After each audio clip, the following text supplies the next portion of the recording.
Jadis, quand vous ne connaissiez pas Dieu, vous étiez esclave de ces dieux qui n'en sont pas vraiment. Maintenant que vous avez connu Dieu, ou plutôt que vous avez été connu par lui, comment pouvez-vous retourner de nouveau vers ces forces inconsistantes et misérables dont vous voulez encore de nouveau être les esclaves?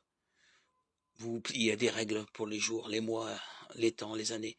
J'ai bien peur de m'être épuisé pour rien avec vous. Frère, je vous en prie, devenez comme moi, puisque moi, j'étais devenu comme vous étiez.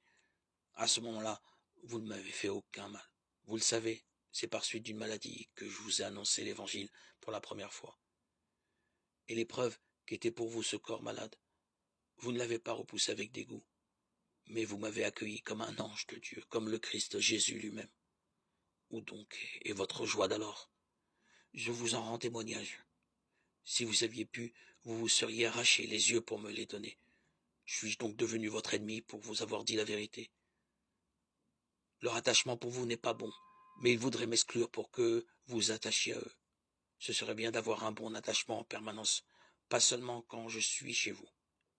Mes petits-enfants, vous, que j'enfante à nouveau dans la douleur jusqu'à ce que le Christ ait pris forme chez vous.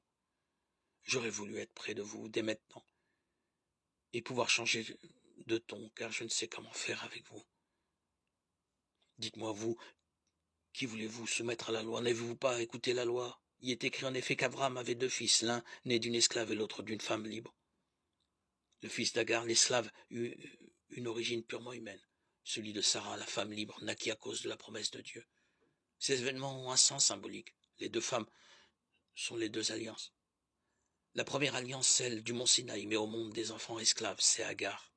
Or, Agar, c'est le mont Sinaï en Arabie, qui correspond à la Jérusalem actuelle. Elle est esclave ainsi que ses enfants, tandis que la Jérusalem d'en haut est libre. Et c'est elle, notre mère. L'Écriture dit en effet, réjouis-toi, femme stérile, toi qui n'avais pas d'enfant. Éclate en cris de joie, toi qui n'avais pas éprouvé les douleurs de l'enfantement. Car la femme abandonnée a maintenant plus d'enfants que celle qui avait son mari. Et vous, frères, comme Isaac, c'est par suite de la promesse de Dieu que vous êtes nés.